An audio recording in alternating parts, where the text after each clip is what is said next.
یہ چھوٹی سی میں نے اس لحاظ سے کہا ہے کہ بات اتنی بڑی نہیں ہے، لیکن اس کے پیچھے جو نظریہ کار فرما ہے وہ نظریہ بہت بڑا ہے۔ اگر انسان واقعتاً بندر سے تبدیل ہوتے ہوتے موجودہ صورتحال تک پہنچا ہے تو کیا ابھی بھی دنیا میں بندر نہیں ہے؟ ایک پینٹنگ ہے جس میں یہ کروکوڈائل جو ہے یہ منہ کھولے ہوئے پڑا ہے اور ایک پرندہ جو ہے وہ اس کے دانتوں میں سے کچھ کھا رہا ہے۔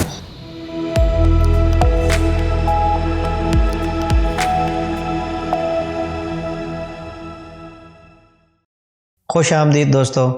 کیسے ہیں آپ سب؟ امید کرتا ہوں آپ سب خیر و عافیت سے ہوں گے۔ آج ایک بالکل نیا ٹاپک لے کر آپ کے پاس حاضر ہوا ہوں۔ اس ٹاپک میں ہم ایک چھوٹی سی ایک سائنسی چیز ہے اس کا خلاصہ کرنے کی کوشش کریں گے۔ یہ چھوٹی سی میں نے اس لحاظ سے کہا ہے کہ بات اتنی بڑی نہیں ہے، لیکن اس کے پیچھے جو نظریہ کار فرما ہے وہ نظریہ بہت بڑا ہے۔ اب میں یہ چاہوں گا کہ آپ اس چیز کو تھوڑا سا فوکس میں لائیں کہ اس کائنات کا جو وجود ہے اس کی تخلیق اور اس کے بننے میں بہت سارے عوامل کار فرما ہوئے۔ انسان شروع سے اپنی اس دنیا کی بننے کی جو ایک راز ہے اس کو کھوجنے میں لگا رہا کہ کیسے اس دنیا کا وجود جو ہے وہ سامنے آیا۔ پھر اس پر بہت ساری مخلوقات پائی جاتی ہیں جس میں چرند پرند اور بہت سارے جانور شامل ہیں، بہت ساری زندگی کا وجود ہے یہاں پر مختلف صورتوں کے اندر۔ اس کے اوپر بہت ساری تحقیقات ہوتی رہیں، بہت سارے لوگوں نے اس کے اوپر جو ہے وہ تحقیقات کی اور ڈھونڈنے کی کوشش کی کہ کیسے اور کس طریقے سے زندگی نے اپنے ارتقاء کے مراحل کو طے کیا ہے۔ کچھ جانور ایسے تھے جو پہلے رہا کرتے تھے خشکی کے اوپر، اور جیسے جیسے وقت اور حالات تبدیل ہوتے گئے وہ اپنے آپ کو بچانے کے لیے پانی کا رخ کرنے لگے، اور پھر وقت نے ایسے ارتقائی مراحل طے کیے کہ ایک ٹائم ایسا آیا کہ وہ خشکی کے جانور نہ رہے بلکہ وہ آبی جانور بن گئے۔ اسی طرح کچھ جانور ایسے تھے جو پانی میں رہائش پذیر تھے، لیکن وقت نے ان کو، حالات نے ان کو خشکی کی طرف دھکیل دیا اور پھر ان کے اندر تبدیلیاں آتی گئیں، اور ایک وقت ایسا آیا وہ پانی کے نہ رہے بلکہ خشکی کے جانور بن گئے۔ تو یہ ایک ارتقائی مرحلہ تھا۔ پھر اسی طرح بہت سارے حادثات رونما ہوتے رہے زمین پر، بہت سارے ایسے سانے ہوئے، کئی میٹیورائٹس ٹکرائے زمین سے جس کی وجہ سے بہت ساری چیزیں ختم ہو گئیں، ان کا وجود نہ رہا، اور ان ساری چیزوں کا علم انسان کی اسی کھوج کرنے والی طبیعت نے اسے بہت سارے فوسلز کے ذریعے بتایا کہ ان کے آنے سے پہلے کیا کیا معاملات تھے اور کیسے کیسے لوگ اور کیسی کیسی چیزیں یہاں پر رہی ہیں۔ اب میں بنیادی طور پہ خلاصہ جس طرف کرنا چاہ رہا ہوں وہ یہ ہے کہ چیزیں ارتقاء کے مراحل سے گزر کر مختلف صورتوں میں جب تبدیل ہوئیں تو پھر ایک نیا نظریہ جنم لیا کہ انسان جو ہے وہ کیسے تخلیق میں آیا۔ اب انسان کی تخلیق اور انسان کے موجودہ وجود کو ارتقائی مراحل کی نظر سے دیکھنے کے لیے نظریات نے جنم لینا شروع کر دیا۔ ان نظریات کو ہم یوں دیکھتے ہیں کہ جیسے اب آپ یوں سمجھیے کہ چارلس ڈارون ایک سائنسدان تھا، اس نے ایک نظریہ پیش کیا کہ انسان جو ہے وہ جو موجودہ انسان کی صورت ہے یہ اس میں نہیں تھا۔ انسان بندروں سے ایوالو ہوتے ہوئے اس کے اندر تبدیلیاں آتی گئیں اور یہ انسان جو موجود ہے یہاں تک پہنچا ہے۔ یعنی چارلس ڈارون یہ کہتا ہے کہ انسان اصل میں بندر سے ایوالو ہوتا ہوا یہاں تک پہنچا ہے۔ اب اس نظریے کے حامی بہت سارے لوگ ہیں، دنیا میں اس نظریے کو پروموٹ کیا جاتا ہے، اس نظریے کے اوپر بات ہوتی ہے، لوگ اس نظریے کے اوپر سوالات بھی اٹھاتے ہیں، کچھ لوگ اس چیز کو حقیقت تسلیم کرتے ہیں۔ اس کے لیے چارلس ڈارون جو ہے وہ اپنی جو یہ تھیوری ہے ارتقاء کی، ترقی کی،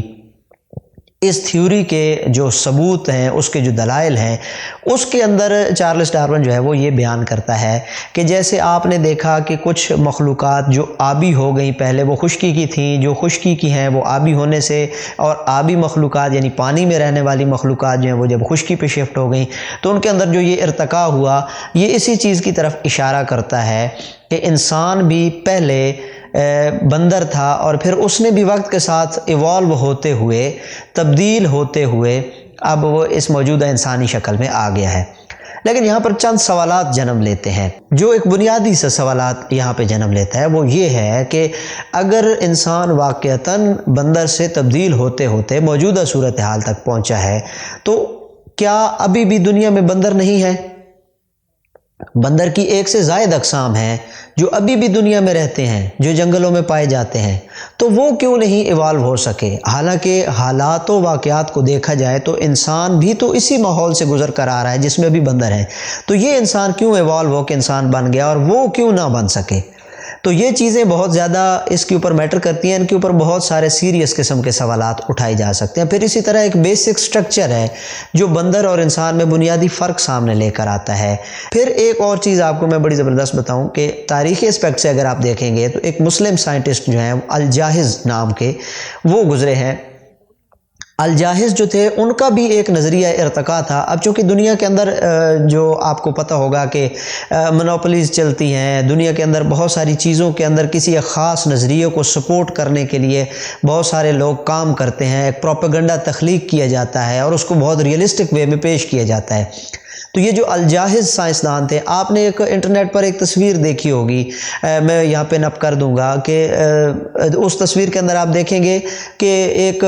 پینٹنگ ہے جس میں یہ کروکوڈائل جو ہے یہ منہ کھولے ہوئے پڑا ہے اور ایک پرندہ جو ہے وہ اس کے دانتوں میں سے کچھ کھا رہا ہے۔ تو یہ بعد میں ایک فوٹوگرافر نے اس کی ریئل پکچر بھی لی تھی، وہ بھی میں کوشش کروں گا کہ یہاں پر لگا دوں، آپ دیکھ لیں گے۔ تو دونوں سیم ہے۔ اب ان دونوں میں فرق کیا ہے کہ یہ جو پہلی پینٹنگ ہے، یہ جو سکیچ ہے، وہ الجاحظ جو ایک مسلم سائنٹسٹ تھے جن کی بہت زیادہ تحقیقات ہیں، وہ انہوں نے بنائی تھی، اور جس میں انہوں نے واضح کیا تھا کہ مگرمچھ جب کچھ گوشت وغیرہ کھاتا ہے تو اس کے منہ میں جو ذرے بچ جاتے ہیں تو وہ منہ کھول کے لیٹ جاتا ہے، اور وہ پرندہ ایک ہے جو وہاں سے وہ چیزیں گوشت وغیرہ کھا لیتا ہے۔ اس چیز کو سپورٹ میں دیکھیں کہ بعد میں ایک فوٹوگرافر نے اس کی تصویر لی، لیکن الجاحظ کے نظریات کو نہیں پھیلایا گیا، نہیں سامنے لے آنے دیا گیا۔ حالانکہ نظریہ ارتقاء کو اگر دیکھا جائے تو جیسے چارلس ڈارون کے نظریے کو پروموٹ کیا جاتا ہے، اس کے مقابلے میں جو الجاحظ کا نظریہ ارتقاء ہے وہ بہت ہی زبردست اور فوراً سمجھ میں آ جانے والی بات ہے۔ الجاحظ اپنی کتاب میں اس چیز کا جو ہے وہ چرچا کرتے ہیں، اپنی کتاب میں اس بات کو بڑھاوا دیتے ہوئے نظر آتے ہیں کہ وہ کہتے ہیں کہ انسان کی تخلیق سے پہلے کریٹر، ہم مسلم ہیں، ہم اللہ کی بات کرتے ہیں ہمیشہ سے، ہم یہی کہتے ہیں کہ creator is only one, that is Allah. تو اللہ سبحانہ و تعالیٰ نے جب انسان کو تخلیق کیا تو انسان کی تخلیق سے پہلے جتنی بھی مخلوقات کو، انسان کے بنانے سے پہلے جتنے بھی مخلوقات جو ہیں انہیں جب اس کائنات میں بنایا گیا، بھیجا گیا، تخلیق کیا گیا، تو وہ کسی ایک اسپیکٹ سے پاورفل ہوتے تھے، باقی اسپیکٹ سے وہ کمزور مخلوقات رہی ہیں۔ جانور ہوں، پرندے ہوں، چرند ہوں، آبی مخلوقات ہوں، ہوا کی مخلوق ہوں، آگ کی مخلوق ہوں، بہت ساری مخلوقات آتی ہیں۔ تاریخ پڑھی ہے کہ کس کس کیٹیگری کے مخلوقات تھیں۔ وہ کسی ایک اسپیکٹ سے بہت پاورفل ہوتے تھے، باقی اسپیکٹ سے وہ بہت کمزور ہوتے تھے۔ لیکن جب اللہ تعالیٰ نے انسان کو تخلیق کیا تو انسان کو ان تمام مخلوقات کی جو پاورز تھیں وہ اس ایک انسان کو عطا کر دی۔ اب اس نظریے کو نظریہ ارتقاء کہتے ہیں کہ پہلے مخلوقات جو تھیں وہ کسی ایک چیز میں پاورفل، باقی میں کمزور ہوتی تھیں، پھر درجہ بدرجہ ان مخلوقات کی طاقتوں کو اللہ تعالیٰ نے کریٹر، دا گریٹ کریٹر اللہ سبحانہ و تعالیٰ نے انسان کے اندر جمع کر دیا، اور جب انسان کے اندر جمع کیا تو یہ ایک پرفیکٹ نظریات ہے، اور پھر انسان کو اسی حالت میں بنایا، اسی طرح سے تخلیق کیا۔ سورہ بقرہ میں انسان کی تخلیق کے حوالے سے اللہ تعالیٰ قرآن پاک میں ہمیں بتاتا ہے کہ ہم نے انسان کو جو ہے وہ مٹی سے پیدا کیا، اور جو صورت ابھی موجودہ انسان کی ہے اللہ تعالیٰ نے انسان کو ایسی ہی صورت میں پیدا کیا۔ ہاں یہ ایک علیحدہ اس میں ہے، ایک بحث ہے کہ پہلے انسانوں کا قد بڑا ہوتا تھا، پھر وقت کے ساتھ ساتھ وہ چھوٹا ہوتا گیا، یہ ایک علیحدہ بحث ہے، اس کو اگر کسی اور ویڈیو میں اس کا خلاصہ کریں گے انشاءاللہ۔ تو انسان جو ہے وہ کمپیکٹ اسی صورت میں ہی بنا ہے۔ اور اب دیکھیں الجاحظ کا نظریہ ہے کہ انسان کے اندر ان طاقتوں کو اکٹھا کر دیا گیا۔ تو آپ اس چیز کو یوں دیکھیں نا کہ ہم دیکھتے ہیں کہ انسان نے پرندوں کی طاقت کو اپنے اندر جب دیکھا، کھوجا، جانچا، تو اس کو استعمال میں لاتے ہوئے انسان نے اڑنا شروع کر دیا، اس نے جہاز بنا لیے اور مختلف چیزیں بنائیں، اور اس نے اڑنے کا ایک اپنا جو ایک اس کے اندر طاقت تھی اس کو بروئے کار لایا۔ انسان نے اپنے دماغ کو سامنے رکھتے ہوئے، دماغ کی پاور کو یوز کرتے ہوئے بہت ساری مخلوقات کے اوپر جو ہے وہ عبور حاصل کیا، ان کو مسخر کر لیا، پہاڑوں میں جانے لگا، پانیوں میں جانے لگا، پانی کی کھوج کی۔ آپ دیکھیں آپ کو کتنی زیادہ تحقیق ملتی ہے، سمندر کی تہوں تک کی، پانیوں کی تحقیق ملتی ہے، زندگیوں کو ڈھونڈنے لگا، مائکرو آرگنزمز کو تک اس نے اپنی رسائی جو ہے وہ کر لی۔ تو یہ ساری چیز اس چیز کی طرف اشارہ کرتی ہے کہ اصل ارتقاء تو یہ تھا کہ جو مخلوقات انسان سے پہلے تھیں وہ اس درجہ کمال تک نہیں تھیں، ان کے اندر بہت ساری کمزوریاں تھیں، خامیاں تھیں، اور انسان جو ہے اس نے ان کمزوریوں اور خامیوں کا ازالہ کیا، اس نے وہ سب کام کیے جو ایک نائب اللہ کا، جو اللہ نے انسان کو یہاں پہ بنا کے بھیجا ہے، وہ اس طرح سے۔ اب اس ساری چیز میں ہمیں دو چیزیں بڑی واضح ہو جاتی ہیں جو میں ذرا مختصر کر کے آپ کے سامنے لے آتا ہوں۔ اس بات کو ہم یوں کنکلوڈ کرتے ہیں، ہم اس بات کو اس طرح سامنے لے کے آتے ہیں کہ چارلس ڈارون کے نظریے کے اندر خامیاں موجود ہیں، اس کے مقابلے میں الجاحظ کا جو نظریہ ہے وہ بہت ہی کمپیکٹ اور بہت ہی زبردست اور متوازن قسم کا نظریہ ہے۔ پھر ان ساری چیزوں کے علاوہ میں یہاں پر آپ کو ایک اور بات بتا دوں کہ انسان بیسیکلی تو اس